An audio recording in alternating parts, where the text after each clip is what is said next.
Hello বন্ধুরা, welcome back to my channel Flavours by Shubhra. আজ চলে এসেছি একটি নতুন ভিডিও, মাশরুম মশলা রেস্টুরেন্ট স্টাইলে এটা তৈরি করব। মাশরুম মশলা তৈরি করার জন্য আজ নিয়ে নিয়েছি মাশরুম, পেঁয়াজ, রসুন, আদা, টমেটো, লঙ্কা কুচি আর এদিকে কাজু আর চীনাবাদাম একটু ভিজিয়ে রেখেছি। মাশরুমগুলোকে এভাবে কেটে নিতে হবে। যেহেতু এই জিনিসটা মাটির নিচে থাকে তাই এটাকে বাদ দিয়ে দিতে হবে, নালে এটা শক্ত হবে। এইভাবে দুভাবে ভাগে ভাগ করে নিয়ে যদি বড় মনে হয় তাহলে 4 টুকরো করে নিতে হবে। ভালো করে মাশরুমগুলো প্রথমে জল দিয়ে ধুয়ে কচলে একটু শুকিয়ে নিতে হবে। এভাবে আমি সবগুলো মাশরুম কেটে ফেলবো। মাশরুমগুলোকে লবণ, হলুদ গুঁড়ো আর কাশ্মীরি মির্চ দিয়ে ম্যারিনেট করে নেব। কড়াই গরম হয়ে গেছে, 1 চামচ বাটার দিয়ে আমি মাশরুমগুলো একটু ভেজে নেব।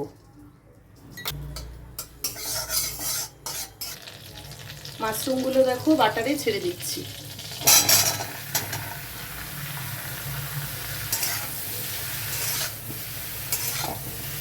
মাশরুমগুলো ভাজা ভাজা হয়ে গেছে, এবার আমি তুলে নিচ্ছি।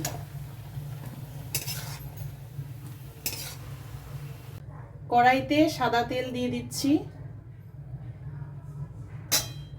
তেল গরম হয়ে গেছে, এবার পেঁয়াজ কুচিটা ছেড়ে দিচ্ছি। লঙ্কা কুচিটাও দিয়ে দিলাম। এবার সামান্য লবণ দিয়ে পেঁয়াজগুলোকে ব্রাউন ভাবে ভাজতে লাগবে। দেখো পেঁয়াজটা ভাজা ভাজা হয়ে গেছে, এবার আমি আদা রসুনের পেস্টটা দিয়ে দিচ্ছি।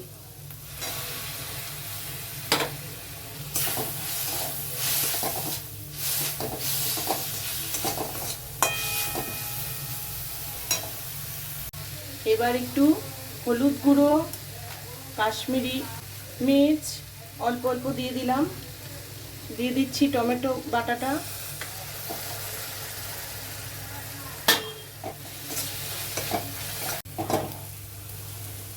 পেঁয়াজটা অনেকটাই ভাজা হয়ে গেছে, এবার আমি কাজু পোস্তর পেস্টটা দিয়ে দিচ্ছি।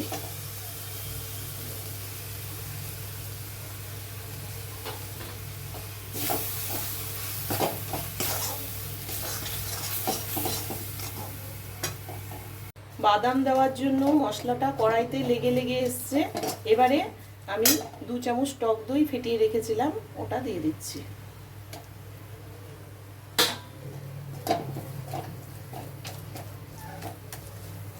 মশলাটা খুব ভালো করে কষিয়ে নিতে হবে, তারপর অল্প অল্প করে জল দিতে হবে। এটা বেশি ঝোল হবে না, মাখো মাখো হবে রান্নাটা। মশলাটা কষে গেছে, এবার আমি কিছুটা জল দিয়ে দেব।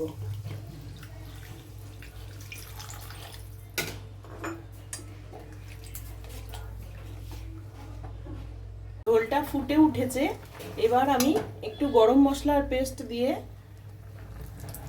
সামান্য গুড় দিয়ে দিচ্ছি। এবার ঝোলের মধ্যে মাশরুমটা ঢেলে দিচ্ছি।